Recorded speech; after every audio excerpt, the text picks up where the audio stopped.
Hello student, today we will start our second chapter, Health and Hygiene. In this, we will study about the cleanliness and care of the body, disease caused due to the environmental factor and keep the surrounding clean. ठीक है, इसमें हम ये पढ़ेंगे कि हम किस तरह अपना बॉडी को और आसपास हम साफ़ रखें एंड डिज़ीज़ जो है इन्वायरमेंटल फैक्टर्स की वजह से जो होते हैं उन्हें हम कैसे दूर करें and keeping the surrounding clean, हम अपने सराउंड को साफ़ कैसे रखें. ठीक है. Now what is the means of health here. यहाँ पे हेल्थ का मीनिंग क्या होता है. So health is a state of a being well enough to a functioning well physical, mental and socially. मतलब जब हम हेल्थ का मतलब होता है कि जब हम जो है अपने आप को वेल मतलब ठीक फील करें कि हाँ हम ठीक हैं और हमारे जो फंक्शंस हैं वो ठीक हों, फिज़िकली और मेंटली हम एक्टिव हो, सोशली हम एक्टिव हो, तो हम उसे हेल्थ कहेंगे कि वी आर हेल्दी. ठीक है. And what is the meaning of hygiene. Hygiene का मतलब होता है साफ़ सफाई. ठीक है. तो इसमें हेल्थ का मतलब कि हम जो है इस तरह हेल्दी हैं या नहीं, कि मतलब हम फिट हैं कि नहीं, और हाइजीन का मतलब साफ़ सफाई. ठीक है. Now we will study about the cleanliness and care of the body. तो हम क्लीनिनेस और केयर ऑफ़ द बॉडी कैसे रखेंगे. Cleanliness means the state being a clean and free from the dirt. इसका मतलब होता है कि हम साफ़ और किस तरह से हम डर्ट से फ्री रहें. ठीक है. It is a extremely essential to be a clean in order to stay healthy and to be liked by others. अगर आप यहाँ देखो, ये जो 4 पिक्चर्स बने हुए हैं, ठीक है, इसमें ये बच्चा जो है ये कीचड़ में गंदा होकर खेल रहा है और ये साफ़ सुथरा है. तो आप बताओ आपको इन दोनों में से कौन सा अच्छा लग रहा है. और यहाँ भी देखो, ये एक गंदा है, एक ये साफ़ है. तो आपको तो ये जो साफ़ सुथरा है वो अच्छा लगेगा. सो इसका मतलब है कि क्लीननेस है वो सभी को अच्छी लगती है ना. तो जो साफ़ अगर हम रहते हैं तो हम हेल्दी भी होंगे और दूसरों को भी अच्छे लगेंगे. ठीक है. Now it includes the cleanness in our body and its parts. तो clothes we wear, food we eat and water we drink and having a healthy lifestyle habit.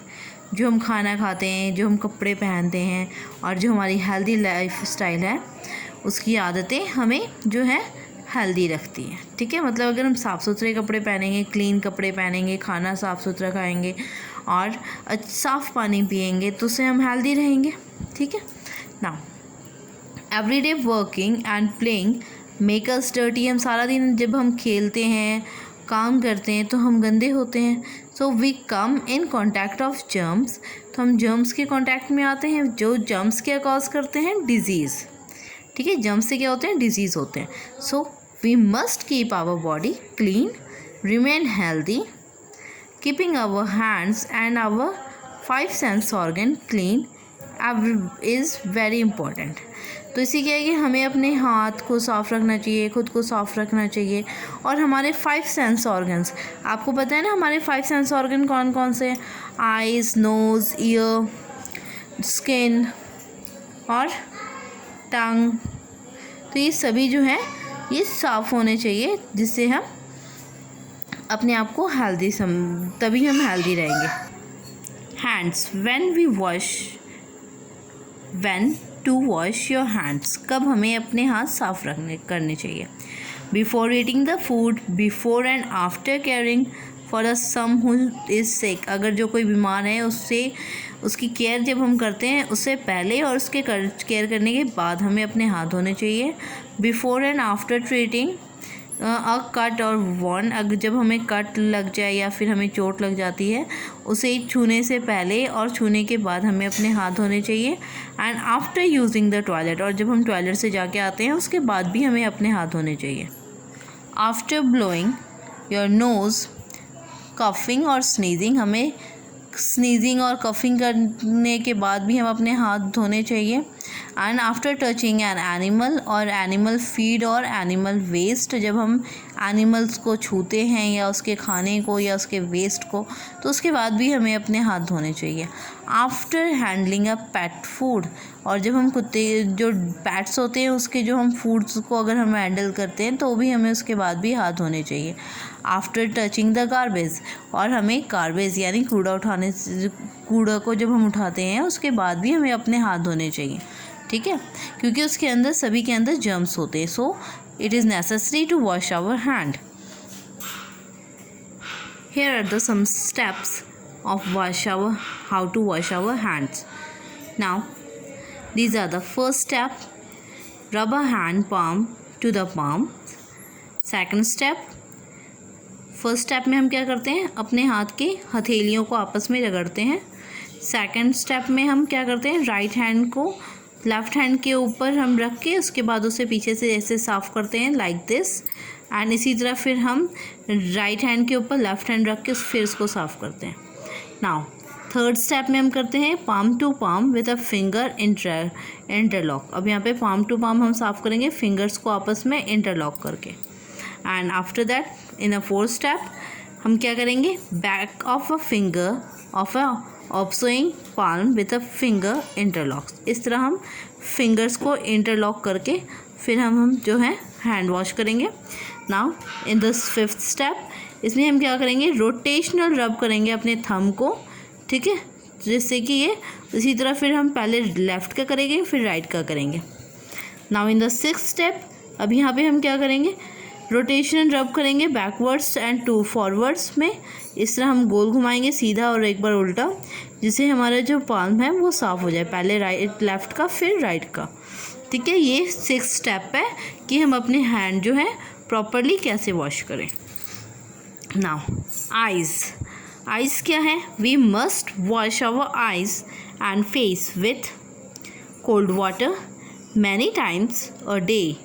We should also protect our eyes from the dust particle and bright light. हमें अपनी आँखों को जो है दिन में कई बार धोना चाहिए ठंडे पानी से, और उसे जो है प्रोटेक्ट करना चाहिए from the dust particle and bright lights, यानी जो तेज़ रोशनी होती है उनसे भी हमें अपने आँखों को प्रोटेक्ट करना चाहिए। Nose, we must clean our nose properly. We should use a handkerchief whenever we blow our nose। जब भी हमें अपना जो नोज़ है वो प्रॉपरली साफ़ करना चाहिए, और जब भी हम अपना नोज़ साफ़ करें तो हमें अपने हैंकरचीफ यूज़ करना चाहिए। And we should not put a finger in our nose to clean it, और हमें अपने नोज़ के अंदर फिंगर नहीं डालनी चाहिए उसे साफ़ करने के लिए। Ears, we should clean our ear properly. हमें अपना कान भी साफ़ रखने चाहिए। We should not put a match stick और a pointed object into our ear. हमें अपने कान के अंदर माचिस की जो स्टिक होती है वो नहीं डालना चाहिए, कोई पॉइंटेड कोई तीखी चीज़ नहीं कान में साफ़ करने के लिए यूज़ करनी चाहिए। हमें सिर्फ क्या यूज़ करना चाहिए, we should clean our ear with a earbud only. हमें सिर्फ ईयरबड से ही अपने कान साफ़ करने चाहिए। एंड टीथ का क्या है, we must brush our teeth twice a day. हमें पता है कि हमें अपने दांतों को 2 बार दिन में साफ़ करना चाहिए। So in the morning and bed time, सवेरे उठने के बाद और उसके बाद हमें बेड जब हम सोने जाएं उससे पहले, ठीक है। मूव द ब्रश जेंटली, हमें अपने दांतों पे आराम बिल्कुल स्लोली जेंटली जो है हमें अपने ब्रश करने चाहिए। एंड वी शुड नॉट रब आवर टीथ हार्ड, हमें उन पर जोर से ज़बरदस्ती जैसे हम नहीं करते ब्रश वैसे नहीं करना चाहिए। उससे क्या होता है, हमारे गम्स को जो है वो छिल जाते हैं और फिर उनसे ब्लीडिंग होने लगती है। दैट्स वाई हमें अपने जो टीथ ब्रश करते हैं तो हमें जेंटली सॉफ्टली करना चाहिए।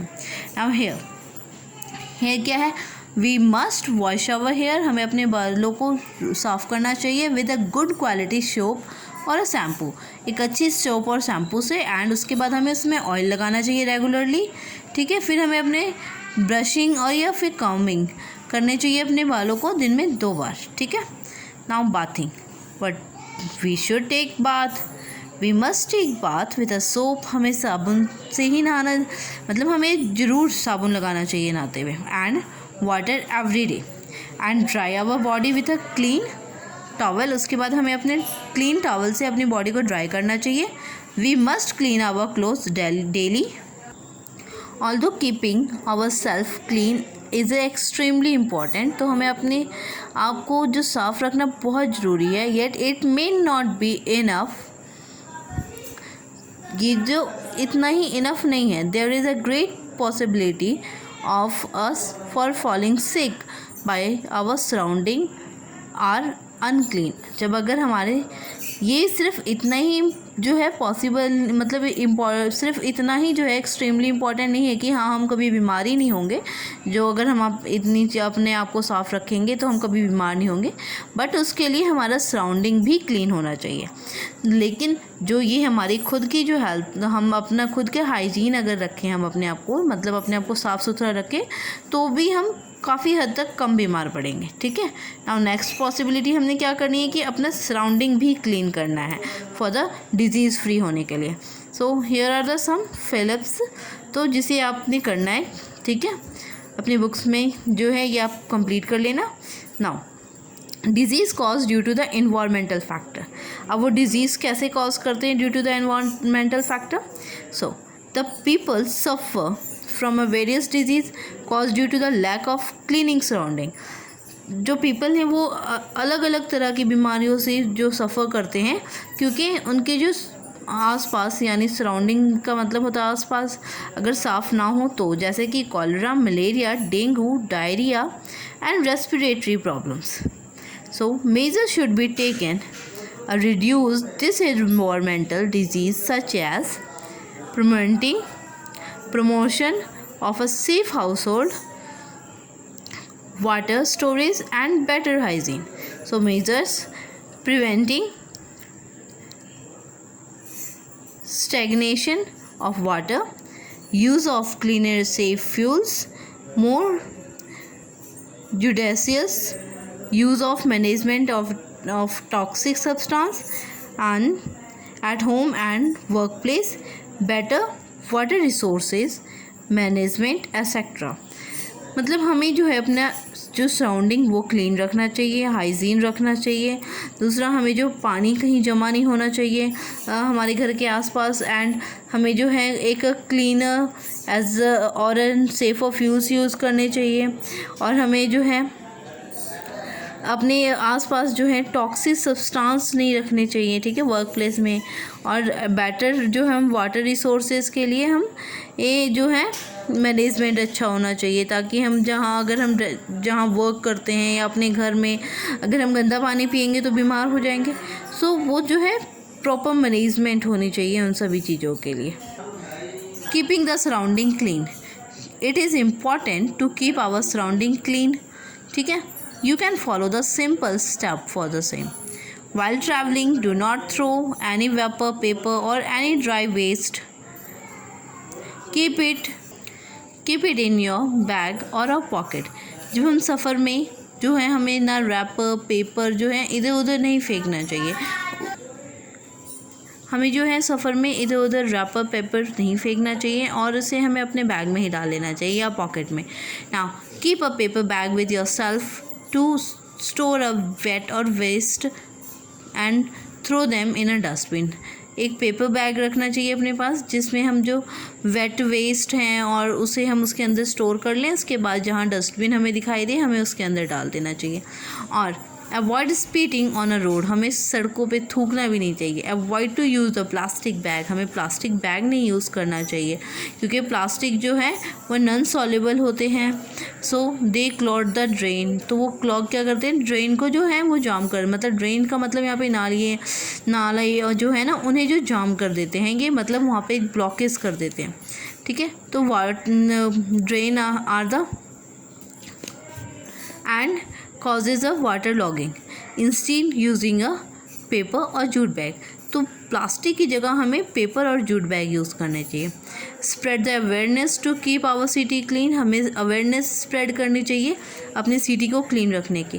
Then plant trees that will beautify our surrounding, plants और ट्रीज़ जो है हमारे सराउंडिंग को एक सुंदरता देते हैं as well as it's keep us healthy, और वो हमारे सराउंडिंग को हेल्दी भी रखते हैं। So greenery their surrounding looks beautiful and also reduce the pollution. So जो ये पेड़ पौधे हैं वो पॉल्यूशन को कम भी करते हैं और देखने में सुंदर भी लगते हैं, ठीक है। सो तो हमें क्या करना चाहिए, plant a more and more trees. Biodegradable waste. Biodegradable waste is any waste that can decompose in a reasonable amount of a time. Common degradables waste are of food, kitchen waste, manure, swag, agriculture and forest waste and textile. Now biodegradable waste वो होते हैं जो कुछ time के बाद जो decompose हो जाते हैं, ठीक है, यानी वो वापस मिट्टी में मिक्स हो जाते हैं, ठीक है। इसमें कौन कौन से आते हैं, जैसे कि हम जो, अगर आपने देखा होगा फूड अगर हम बाहर गिर दें तो कुछ टाइम के बाद वो सड़ के डिकम्पोज होके वो वापस मिट्टी में मिक्स हो जाता है, तो उसे हम बोलते हैं डिकम्पोजिशन। ये कैसे होता है, ये होते हैं जो डिकम्पोजर जो होते हैं माइक्रोब्स, उनकी वजह से होते हैं, ठीक है। तो ये क्या मैन्योर में चेंज हो जाते हैं, ठीक है। तो ये एग्रीकल्चर के लिए हमारे जो है यूज़ कर सकते हैं हम इन्हें।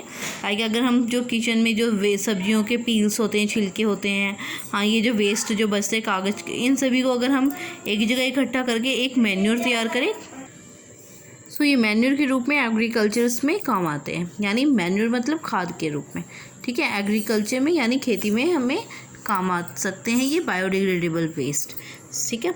नाउ नॉन बायोडिग्रेडेबल वेस्ट क्या होते हैं, non biodegradable waste include the plastic products, non metal products और कंस्ट्रक्शन वेस्ट, इलेक्ट्रॉनिक जो है, ये सारी चीज़ें जो है नॉन बायोडिग्रेडेबल्स में होते हैं। मतलब इसका मतलब ये है कि ये जो चीज़ें हैं ये डिकम्पोज नहीं होती, यानी अगर आपने देखा होगी अगर फ्रूट जो है अगर हम गिरते हैं तो कुछ टाइम के बाद वहाँ पे कुछ नहीं मिलता हमें, वो डिकम्पोज हो जाते हैं, यानी सड़ गल के वो वापस मिट्टी में मिक्स हो जाते हैं। बट अगर आप उसी जगह प्लास्टिक, उसके बगल में प्लास्टिक जो है उसे मिट्टी पर फेंक दो या दबा दो, तो आप अगर 15 डेज़ बाद भी देखोगे तो प्लास्टिक वहीं पड़ा होगा, उसके बाद अगर आप 1 मंथ के बाद भी देखोगे तो भी वो प्लास्टिक वहीं पड़ा होगा, क्योंकि जो प्लास्टिक है, जो केन्स है, बॉटल्स एंड जो टायर्स हैं, ये सारी चीज़ें जो है नॉन बायोडिग्रेडेबल्स है, ये कभी जो है सड़ती गलती नहीं है, यानी डिग्रेडेट नहीं होती, ठीक है। तो इसलिए इन्हें नॉन बायोडिग्रेडेबल्स बोलते हैं। सो नॉन बायोडिग्रेडेबल्स जो है वो एनवायरनमेंट के लिए बहुत हार्मफुल होते हैं, तो हमें इसे हम कैसे कम कर सकते हैं, हम इन्हें रीयूज़ करके, ठीक है, रिसाइकल करके, तो हम इन्हें जो है दोबारा से यूज़ करेंगे तो फिर क्या होगा कि इससे जो पॉल्यूशन कम से कम क्रिएट होगा। तो reuse from an environmental point of a view it's best not to dispose things, rather reuse them as much as possible. Reuse reduce the need for the new material and keep your ecological impact under control. If you have no use of something, then yourself you can always try to see if some else want it. Example, by giving it away to a charity or through a website meant especially for this purpose. Reuse का मतलब क्या होता है कि जब हम चीज़ को बार बार use करें, इससे भी क्या होगा, इन्वायरमेंट में बहुत हेल्प होएगी और जिससे पॉल्यूशन क्रिएट नहीं होगा, ठीक है। तो हमने चीज़ को ज़्यादा से ज़्यादा बार रीयूज़ करना चाहिए, उसे रीन्यू करके हमें फिर से यूज़ करना चाहिए, उसके अलग अलग तरह से हमें उसके जो है यूज़ करना चाहिए। और अगर हमें तब भी लगता है कि ये हमारे किसी यूज़ का नहीं है तो हमें उन चीज़ों को चैरिटी में दे देना चाहिए, ठीक है, या फिर जिसे उसकी ज़रूरत है उसे दे देना चाहिए, ठीक है। What is the means of recycle. Recycle का मतलब होता है if something can not be reuse then recycle it is good option. Many types of material can be recycle, जैसे कि glass, paper, metal, electronics, various types of plastics. अब recycle का मतलब होता है कि जो चीज़ें हमारी बिल्कुल किसी काम की नहीं है तो हम उसे जो है वो वापस फैक्ट्री में भेजेंगे, फिर वहाँ क्या होगा, उस जैसे कि ग्लास, पेपर, मेटल जो है इन्हें दोबारा से बना के, जैसे प्लास्टिक है, अगर हमें जो अनवांटेड प्लास्टिक्स है हमें अब यूज़ की नहीं है, ख़राब हो गई है, टूट गई है, तो हमें अगर उसे हमने रिसाइकिल के लिए भेज दिया, ठीक है। देन वो क्या होता है, फैक्ट्री में जाके उसके दोबारा से कोई चीज़ बना के वापस से मार्केट में आ जाता है, ठीक है। तो इसे बोलते हैं हम recycle. Landfill, if something can not be reduce, अगर कुछ नहीं रिड्यूस हो सकता, रीयूज्ड हो सकता और रिसाइकिल हो सकता, तो हमें इससे क्या करनी चाहिए, the only option left is landfill, तो हमें इससे लैंड जो है खाली जगह उसको भर देनी चाहिए। This option is the least environmental friendly, ये बहुत कम इन्वायरमेंटल फ्रेंडली है। ये तो थे भी और ये इन्वायरमेंटल फ्रेंडली बिल्कुल नहीं है, ठीक है। Now what is the hazardous waste, ये हैज़ार्डस वेस्ट क्या होता है? हैज़ार्डस वेस्ट का मतलब जो टॉक्सिक यानी जो जहरीले वेस्ट होते हैं, जैसे कि जो हम पेस्टिसाइड्स यूज़ करते हैं फॉर द खेतों में, जो प्लांट्स के ऊपर जो पेस्टिसाइड्स यानी कीड़े मारने की जो दवाई जो हम डालते हैं, ठीक है, वो हम यूज़ करते हैं, वो भी जहरीली होती है। हाउस होल्ड क्लीनर होते हैं जो घर की सफाई के लिए जो हम जैसे फिनाइल वगैरह यूज़ करते हैं, ये भी एक जहरीले टॉक्सिक पदार्थ हैं। दूसरा पेंट हो गया, इलेक्ट्रॉनिक्स जो हैं, फार्मास्यूटिकल्स हैं, यानी जो लैब वगैरह में हॉस्पिटल्स में जो हम यूज़ करते हैं उन चीज़ों को, ठीक है, इसे हम हैज़ार्डियस वेस्ट बोलते हैं, यानी ये टॉक्सिक जहरीले पदार्थ होते हैं। तो इन्हें हम किस तरह से डिकम्पोज करें ताकि उससे किसी को नुकसान ना हो, ठीक है। तो there is very old saying that cleanliness reuse or recycle and should not be disposed along with regular trash, इसे हमें reuse और recycle के लिए भेजना चाहिए। And should not be disposed, हमें खुले में नहीं छोड़ना चाहिए, इसे ऐसे ही नहीं गिर देना चाहिए, ठीक है। तो इसमें इन मटेरियल्स को हमें तरीके से गिरना चाहिए। And it's best check with your local waste facilities how to dispose them, हमें लोकल वेस्ट फैसिलिटीज़ को देखना चाहिए कि किस तरह से उसे डिस्पोज करें, ठीक है। नाउ